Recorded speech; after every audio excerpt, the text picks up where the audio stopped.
morning is Luke 10:38-42, at home of Mary and Martha. As Jesus and his disciples were on their way, he came to a village where a woman named Martha opened her home to him. She had a sister called Mary, who sat at the Lord's feet, listening to what he said. But Martha was distracted by all the preparations that had to be made. She came to him and asked, "Lord, don't you care that my sister has left me to do the work by myself? Tell her to help me." "Martha, Martha," the Lord answered, "you are worried and upset about many things, but few things are needed, or indeed only one. Mary has chosen what is better, and it will not be taken away from her." Mark 14:3-9. While he was in Bethany, reclining at the table in the home of Simon the leper, a woman came with an alabaster jar of very expensive perfume, made of pure nard. She broke the jar and poured the perfume on his head. Some of those present were saying indignantly to one another, "Why this waste of perfume? It could have been sold for more than a year's wages and the money given to the poor." And they rebuked her harshly. "Leave her alone," Jesus said. "Why are you bothering her? She has done a beautiful thing. The poor you will always have with you, and you can help them anytime you want. She poured perfume on my body beforehand to prepare for my burial. Truly, I tell you, wherever the gospel is preached throughout the world, what she has done will also be told in her memory." John 12:1-8. 6 days before the Passover, Jesus came to Bethany, where Lazarus lived, whom Jesus had raised from the dead. Here a dinner was given in Jesus' honor. Martha served, while Lazarus was among those reclining at the table with him. Then Mary took about a pint of pure nard, an expensive perfume. She poured it on Jesus' feet and wiped his feet with her hair, and the house was filled with fragrance of perfume. But one of the disciples, Judas Iscariot, who was later to betray him, objected. "Why wasn't this perfume sold and the money given to the poor? It was worth a year's wages." He did not say this because he cared about the poor, but because he was a thief. As keeper of the money bag, he used to help himself to what was put into it. "Leave her alone," Jesus replied. "It was intended that she should save the perfume for the day of my burial. You will always have the poor among you, but you will not always have me." Would you pray with me? Dear Heavenly Father, we thank you for all the mothers and significant women that have touched all of our lives as we've grown up. And we just ask you to bless each one of them, Lord. And we're just so grateful. In your precious name, Jesus. Amen. "Martha, Martha, you are worried and troubled about many things." Mary and Martha were two sisters who were as different as day and night. Martha was the picture of a perfect hostess. She loved to entertain company, of course, as long as they called in advance. If they had such magazines in her day, Martha certainly would have been a subscriber to the Southern Bethany Living and Better Homes and Gardens. The Bible does not tell us, but perhaps her last name was even Stewart.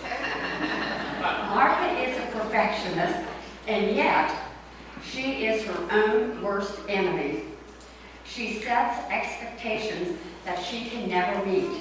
She is never able to completely rest and be content.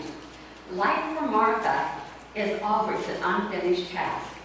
On the other hand, Mary, Martha's sister, is not much into the hostess scene. It's not that Mary does not also enjoy having company, but Mary is more interested in conversation than the day's menu. When you drop in at Mary's house for a visit, she may have you go fetch your own glass of iced tea.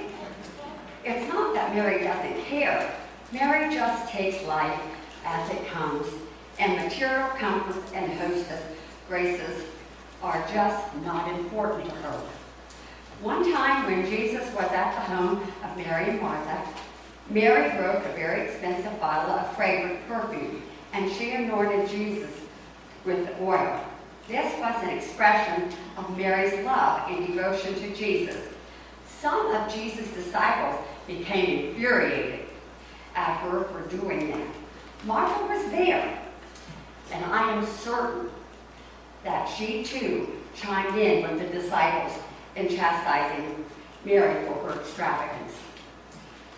In Luke 10:38-42, we discover an occasion where the stark contrast between these two sisters, Martha and Mary, is obvious. Mary is sitting at the feet, much serving. Mary is enthralled as she sits at the feet of Jesus. Martha engaged as she busily paces back and forth from the kitchen to the living room. The Bible tells us that Martha welcomed Jesus into her house. This visit does not appear to have been planned. Because of the short notice, there would be much work to do if dinner was going to be on the table. It did not take long for Martha to become stressed and angry at the fact that Mary was sitting while she was serving. Martha directed her anger towards Jesus. She is essentially saying, Lord, if you really cared about me, you would rebuke my sister Mary and tell her to get in the kitchen. Martha is ordering Jesus around and telling him what to do. Anger, frustration, and resentment often comes out of this kind of controlling way. When people do not act the way we want them to, we often want someone else to straighten the person out for us. It is easy to focus on Martha's apparent frustration and anger, but I want you to consider her in a little different light. Martha is not really a bad person. In fact, she is a woman of dedication and she is a doer. I can just imagine that she is the kind of woman that probably seldom complains, seldom misses the smallest detail, and she can always be counted on when you need her. Martha is certainly a commendable woman. Thank God for the Marthas of this world. The story is not in the Bible to teach us that serving is bad and sitting is good. Under different circumstances, serving may have been the best course of action.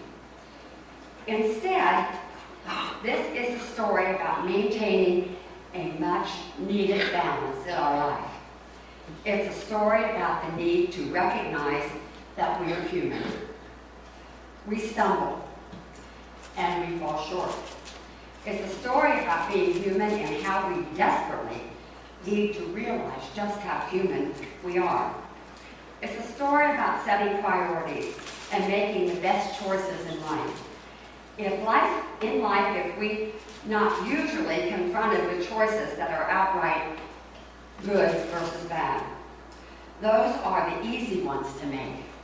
But, oh, how difficult are the everyday choices between what is good and what is best. In this instant, in Luke 10:38-42, there were more important things to do than housekeeping and preparing supper. What Jesus desired was not dinner, but devotion. Martha was worried and troubled about many things. Martha worried and an anxious heart would not find rest in serving, trying harder and doing more, but by sitting at Jesus' feet and finding rest in his presence. How do you know the difference between choosing what is good and what is best at any given time? You have to examine your life below the superficial level of outward appearances. If only Martha could have stopped long enough to see herself as Jesus did, then she could have seen that her life was filled with busyness, but inside, she was running on empty. Her life was one of frustration and distraction. Her calendar was filled with activities and engagements, good things, but she was missing out on the best things in life. Jesus was saying to Martha, Martha, you're not Superwoman. You need a slow down. You need to be reprioritize your life. Martha was caught up in what many of us are snared in today, the performance trap. In Martha's mind, she had to do it all. She was always setting expectations she could never meet. If the truth be known, Martha probably did not like herself very much. She could not accept herself. As a result, she could not accept others. What Mary knew and what Martha needed to know was that in a devoted relationship with Jesus Christ, God's unconditional love and grace are experienced, and we are set free from the bondage of the performance trap. Martha needed to know that she was not Superwoman, and that was okay. Martha needed to know what she so desperately need to know. We need to know today that in Jesus Christ we are set free from a life that seeks only to please others, and we are set free from a life of trivial pursuit and emptiness. How about you? Is your life filled with purpose and peace, or does your life more like Martha's life, stressed and frayed?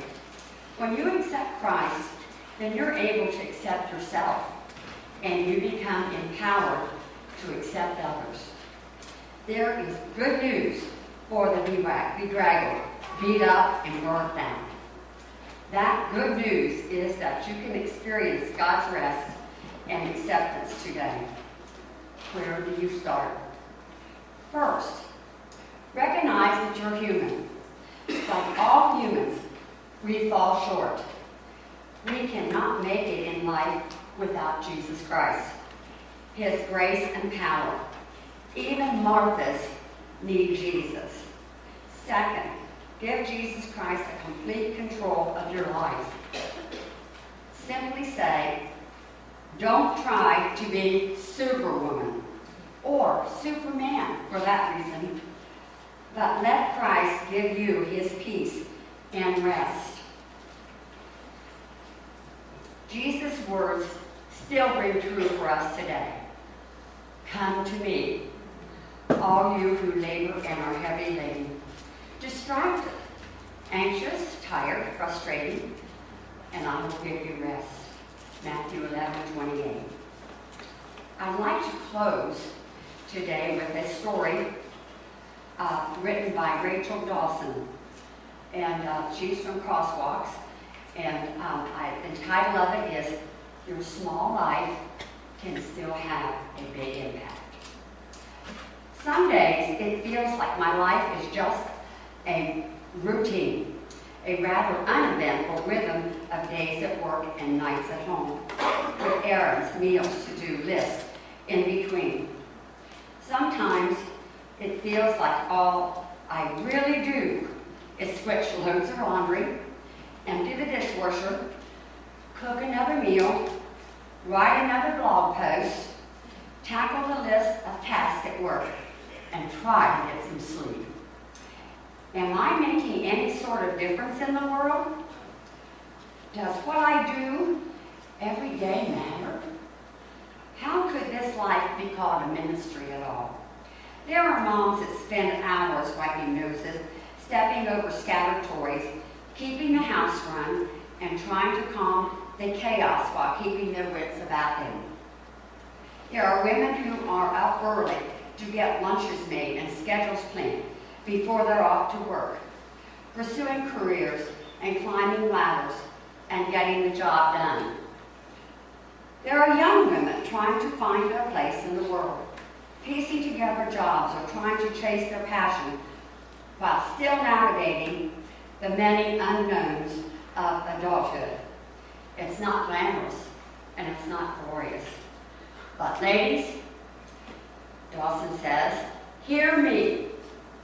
You are making a difference. Your life is ministry too.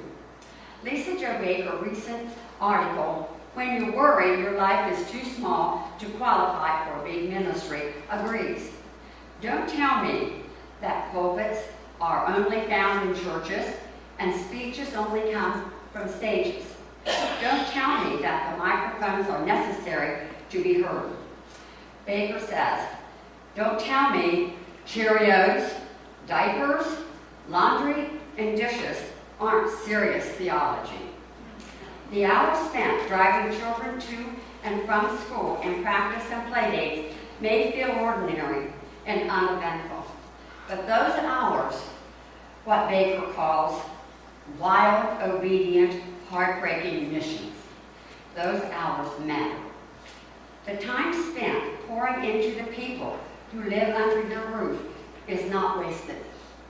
But time spent initially molding hearts, minds, and souls, that time matters. It might not look like what we think of when we hear ministry. That word usually brings to mind stages, microphones, names on book covers, massive social media followings, and a public platform. But isn't it all ministry?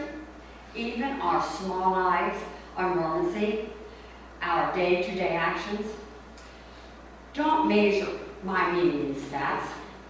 Don't count my contribution with your calculator, Baker says, because God has already credited our faith as righteousness. When we are faithful with our days, when we are committed to the work in front of us and striving to do it well, when we are loving on the little ones and making a home for our loved ones, we are living our lives in the service of God. We are living out our callings, and that is ministry just as much as what goes on from the stage on Sunday. Don't tell me we can't leave the back door open for that misunderstood word, ministry. To come quietly in, Baker says, along with the neighbor's kids and all the dirt in the backyard and Jesus. Christina Fox wrote a prayer for weary moms, and I'd like to share that today with you.